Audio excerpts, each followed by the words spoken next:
વાવ વિધાનસભાની પેટા ચૂંટણી હવે ખૂબ જ ટૂંક સમયમાં જાહેર થશે તેવું જ્ઞાનીબેન ઠાકોરે કહ્યું। ત્યારે બનાસકાંઠાના પાટણમાં બધા જ સમાજ માટે સન્માન સમારોહનું એક મહાસંમેલન યોજાવાનું છે। ત્યારે આ મહાસંમેલન બનાસકાંઠાના રાજકારણમાં મોટી નવાજૂની કરશે। જ્ઞાનીબેન ઠાકોરની કોઈ મોટી રણનીતિ છે આ મહાસંમેલન? નમસ્કાર, હું અમરીન અને તમે જોઈ રહ્યા છો નિર્ભય ન્યૂઝ। લોકસભાની ચૂંટણીમાં જ્ઞાનીબેન ઠાકોરને ભવ્ય જીત અપાવવા બદલ બનાસકાંઠાના લોકોનો સન્માન સમારોહ એક મોટો જે છે તે મહાસંમેલન રાખવાનું છે। તે મહાસંમેલન જે છે તે પાટણ ખાતે યોજાવાનું છે। ત્યારે પાટણ જે છે તે વાવની સૌથી નજીક આવેલું છે। વાવના લોકો પણ ત્યાં જશે। જ્ઞાનીબેન ઠાકોર સર્વ સમાજને અપીલ કરી રહ્યા છે કે બધા જ લોકો આ મહાસંમેલનમાં જોડાય અને મહાસંમેલનમાં આવે, કારણ કે જ્ઞાનીબેન ઠાકોર કહી રહ્યા છે કે મને જંગી લીડ અપાવવા પાછળ બનાસકાંઠાના લોકોનો મોટો હાથ છે। ત્યારે પાટણની બાજુમાં જ નજદીક વાવ આવેલું છે। ત્યારે વાવના લોકો પણ સ્વાભાવિક છે કે જ્ઞાનીબેન ઠાકોરના સન્માન સમારોહમાં જશે। આજે મહાસંમેલન યોજાવાનું છે, ત્યાં વાવના લોકો પણ જશે। ત્યારે શું આ મહાસંમેલન જે છે તે જ્ઞાનીબેન ઠાકોરની આવનારી પેટા ચૂંટણી માટે કોઈ રણનીતિ ઘડશે? જ્ઞાનીબેન ઠાકોર જે આવનારી વાવ વિધાનસભાની પેટા ચૂંટણી છે તેની માટે અત્યારથી જ એડી ચોટીનું જોર લગાવી રહ્યા છે। જ્ઞાનીબેન ઠાકોર પોતાની બેઠક જે છે તે કોઈ પણ કાળે ભાજપને હાથ ન લાગે તે માટે અત્યારથી જ એડી ચોટીનું જોર લગાવી રહ્યા છે। જ્ઞાનીબેન ઠાકોર અત્યારથી જ ઘણા એક્ટિવ પણ થઈ ગયા છે। આવનારી વાવ વિધાનસભાની પેટા ચૂંટણી માટે જ્ઞાનીબેન ઠાકોર અવારનવાર જે છે તે પ્રચાર પણ કરતા રહે છે। કોઈ પણ સભામાં જો જ્ઞાનીબેન ઠાકોર જાય તો વાવ વિધાનસભાની પેટા ચૂંટણીનો તેઓ ત્યાં જે છે તે ઉલ્લેખ કરતા જ હોય છે અને પ્રચાર પણ કરતા હોય છે। જ્ઞાનીબેન ઠાકોર અવારનવાર કહેતા હોય છે કે મારી બેઠક વાવ બેઠક જે છે ત્યાં પેટા ચૂંટણી યોજાવાની છે, ત્યાંથી મોવડી મંડળ ગુજરાત કોંગ્રેસ જે છે તે કોઈ પણ ઉમેદવાર ઊભો રાખે તેને મત આપજો અને તેને ભાવિ મત આપી તેને ભવ્ય વિજયથી જીતાડજો તેવું જ્ઞાનીબેન ઠાકોર અવારનવાર કહેતા હોય છે। ત્યારે પાટણ ખાતે જે મહાસંમેલન યોજાવાનું છે, શું તે ગુજરાત કોંગ્રેસની કોઈ મોટી રણનીતિ છે? ગુજરાત કોંગ્રેસ જે છે તે કયા મુદ્દાઓને લઈને આ મહાસંમેલન યોજશે? કારણ કે અત્યારે તો કહેવામાં આવ્યું છે કે આ મહાસંમેલન જે છે તે બનાસકાંઠાના લોકોનું જે છે તે સ્વાગત અને તે લોકોએ જે રીતે જ્ઞાનીબેન ઠાકોરને જીતાડ્યા છે તે માટે તે લોકોનું સન્માન સમારોહ છે તેવું કહેવામાં આવી રહ્યું છે। ત્યારે વાવના લોકો પણ આ સન્માન સમારોહમાં જવાના છે। પાટણમાં 29 તારીખે જ્યારે આ સન્માન સમારોહ યોજાવાનો છે ત્યારે જ્ઞાનીબેન ઠાકોર જે છે તે ત્યાંના લોકોને અપીલ કરી રહ્યા છે અને કહી રહ્યા છે કે આ સન્માન સમારોહમાં લોકો ભારે અને મોટી સંખ્યામાં આવે। ત્યારે જ્ઞાનીબેન ઠાકોરને સાંભળીએ કે બનાસકાંઠાના લોકોને અપીલ કરતા જ્ઞાનીબેન ઠાકોર શું કહી રહ્યા છે। જય સદારામ બાપા। તારીખ 29/9/2024 12 વાગે પાટણ પ્રગતિ મેદાન ખાતે સમગ્ર ઉત્તર ગુજરાતના ઠાકોર સમાજને સર્વ સમાજ મારફત સત્કાર સમારંભનું આયોજન થઈ રહ્યું છે। ત્યારે આપ સૌ કોંગ્રેસ પરિવાર, સર્વ સમાજ અને ઠાકોર સમાજના સૌ અગ્રગણ્ય આગેવાનો, વડીલો, યુવાન ભાઈઓ, વિવિધ સંગઠનો અને આમ જનતાને પાટણ મુકામે વધારવા માટે ભાવભીનું આમંત્રણ આપું છું। આયોજન એક ક્ષત્રિય ઠાકોર સમાજનું છે, પણ સર્વ સમાજને જ્યારે અહીંયા બળદેવજી ઠાકોર, ચંદનજી ઠાકોર, રામભાઈ, ભરતજી ઠાકોર, અમરતજી ઠાકોર, દિનેશભાઈ ઠાકોર આ બધા જ પોતપોતાના તાલુકામાં પોતપોતાના વિસ્તારમાં બધા આગેવાનોને સાથે રાખીને આવવા માટેનું આમંત્રણ પાઠવી રહ્યા છે। ત્યારે આપ સૌ આવનાર એક કોંગ્રેસ પાર્ટી હોય અને સર્વ સમાજ હોય ત્યારે હળી મળીને આવનાર વિધાનસભાની ચૂંટણી હોય, તાલુકાની હોય, જિલ્લાની હોય, આ તમામ ચૂંટણીઓને ધ્યાનમાં રાખીને પણ આપ સૌ મોટી સંખ્યામાં ત્યાં વધારી અને પ્રગતિ મેદાન ખાતે આપ સૌ વધારશો એવું આપ સૌને ફરીથી પણ ભાવભીનું આમંત્રણ પાઠવું છું। જય સદારામ। તો જ્ઞાનીબેન ઠાકોરે હમણાં જ કહ્યું હતું કે વાવ વિધાનસભા બેઠક પર 10 થી 15 દિવસમાં જ જે છે તે ચૂંટણીની જાહેરાત થઈ જશે। ત્યારે જ્ઞાનીબેન ઠાકોર અત્યારથી જ એડી ચોટીનું જોર લગાવી રહ્યા છે. જ્ઞાનીબેન ઠાકોર કોંગ્રેસને વાવની બેઠક જીતાડવા હવે મેદાને આવ્યા છે. જ્ઞાનીબેન ઠાકોર આ બેઠક કોંગ્રેસને નામ કરવા ઘણા એક્ટિવ થઈ ગયા છે. અવારનવાર જ્ઞાનીબેન ઠાકોર પોતાના પ્રચારમાં વાવ વિધાનસભા બેઠકનો ઉલ્લેખ કરતા જ હોય છે. અવારનવાર તેઓ બનાસકાંઠાના લોકોને વાવનો ઉલ્લેખ કરતા હોય છે ને અત્યારથી જ જ્ઞાનીબેન ઠાકોર જે છે તે વાવ બેઠક કોંગ્રેસને નામ કરવા મેદાને આવ્યા છે. લોકસભાની ચૂંટણીમાં ભવ્ય જીત મેળવ્યા બાદ જ્ઞાનીબેન ઠાકોરનો વિશ્વાસ જે છે તે હવે બનાસકાંઠામાં વધી ગયો છે. ન માત્ર જ્ઞાનીબેન ઠાકોર પરંતુ ગુજરાતના તમામ કોંગ્રેસી નેતાઓમાં જોમ અને જુસ્સો જે છે તે હવે વધી ગયો છે. ગુજરાતમાં કોંગ્રેસને ઘણી આશાઓ પણ જાગી ગઈ છે. ત્યારે ઘણા સવાલો થઈ રહ્યા છે કે જ્યારે ગુજરાત કોંગ્રેસની આશાઓ જાગી ગઈ છે ત્યારે શું આ આશાઓને લઈને જ ગુજરાત કોંગ્રેસે આ મોટું ભવ્ય સન્માન સમારોહ યોજ્યો છે?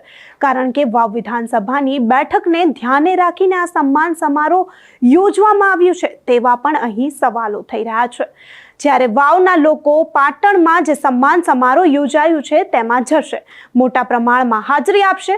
ત્યારે જ્ઞાનીબેન ઠાકોર કોંગ્રેસનો પ્રચાર કરશે. અવારનવાર જ્યારે પણ જ્ઞાનીબેન ઠાકોર પ્રચાર કરતા હોય છે ત્યારે જ્ઞાનીબેન ઠાકોર જે પણ શબ્દો બોલે છે તે ત્યાંના લોકો પર ઘણો પ્રભાવ પાડે છે. જ્ઞાનીબેન ઠાકોર અવારનવાર બનાસકાંઠાના લોકો સાથે જે સંવાદ કરે છે તે સીધો જ બનાસકાંઠાના લોકો પર ઘણો પ્રભાવ પાડે તેવો હોય છે. 3 વખતની ચૂંટણી હોય કે બનાસકાંઠા લોકસભાની ચૂંટણી હોય, એની અંદર કદાચ ઠાકોર સમાજનો હું ઉમેદવાર હોઉં એટલે હોય, પણ સર્વ સમાજે તમારી બેન દીકરીને આવડી મોટી કરી છે ત્યારે ઠાકોર સમાજની એ આવનાર સમયની અંદર વિશેષ જવાબદારી થાય છે. અને વિશેષ જવાબદારીના ભાગરૂપે જ્યાં પણ હાગુવાનું લાગતું હોય, બીજા તાલુકાના હોય, જ્યાં બીજા સમાજો જોડે તમારું ધર્મેલું હોય, સંબંધો હોય, યા એક સંબંધોનો ઉપયોગ કરીને જે પણ મોવડી મંડળ જેને વિધાનસભાની ટિકિટ આપે એમ માનજો કે આ જ્ઞાનીબેનના 3.5 વર્ષ એના હકના હતા અને અમે ચાક વાવ વિધાનસભા 1500-1600 એ માઇનસ થયા ને તો એનો હક હતો. એ ધ્યેય મોવડી મંડળ કે હું ચાલુ ધારાસભ્ય છું એમ માનીને આ વિધાનસભાની ચૂંટણી તમે બધા જીતાડજો. ધારાસભ્ય આપણો હોય તો 50% રાહત મને વાવ વિધાનસભાની રહે. જિલ્લાની જવાબદારી છે અને જિલ્લાની જવાબદારી એ સમગ્ર તાલુકે નિભાવવા માટેના મારા પૂરેપૂરા પ્રયત્નો છે. ત્યારે મને પૂરેપૂરો ઠાકોર સમાજ ઉપર ભરોસો છે અને બળદેવજી તો આ બનાસકાંઠા જિલ્લાની 18 આલમ 36 કોમ અને ઠાકોર સમાજના એટલા વખાણ થઈને કરે કે તમારે એકતાના દર્શન કરવા હોય ને તો તમે બનાસકાંઠા જઈ આવો. અને બનાસકાંઠા જિલ્લાએ સમગ્ર ગુજરાતની અંદર એ સંદેશો પૂરો પાડ્યો છે. ત્યારે આપ સૌ 29મી તારીખે 1 વાગે આપણે પાટણ પહોંચવાનું છે. લક્ઝરીઓની વ્યવસ્થા કરી છે, ગાડીઓની વ્યવસ્થા પણ કરી છે અને જે પ્રમાણે આપણા આગેવાનો સૂચના આપે એ પ્રમાણે ટાઈમસર વાવ એક પોઈન્ટ રાખશું, એક હોઈગામ રાખશું, એક આ ભાભર રાખશું, દિયોદર, પછી એ બાજુ એક ઝાડાની બાજુ થરાદના 2 પોઈન્ટ રાખશું. એમ કરીને વધારે લક્ઝરીઓ ના પછી પહોંચી વળાય એ પ્રમાણે ગાડીઓ લઈને આપણે બધે જ પાટણ મુકામે પ્રગતિ મેદાનમાં પહેલી હરોળમાં ખુરશી હોય ને તો એનો કબજો બનાસકાંઠા કન લાગી લાવવાનો હોય. એટલે ઓલા પછી યજમાનો બીજા આવે ભલે બધા જેટને ભાઈ વહેલાથી પહેલાના ધોરણે છે ને, વહેલાથી પહેલાના ધોરણે ખુરશી તો ભાઈ આપણી ગુજરાતમાં એક જ ખુરશી આપણી છે, પહેલો હક આપણો જ હોય ભાઈ. અને ખુરશી ઉપર પહેલા જ તમે બધા બનાસકાંઠા વાળા જઈને બેસો અને એમ લાગવું જ હોય ચંદનજીને, પ્રદેશજીને, બાબુજીને, રામભાઈને કે અમે આમંત્રણ આપવા ગયા હતા, નોતરો આપવા ગયા હતા. એ નોતરાનો બનાસકાંઠા જિલ્લાએ સહન સ્વીકાર કરીને આ મોટી સંખ્યામાં વધાર્યા છે.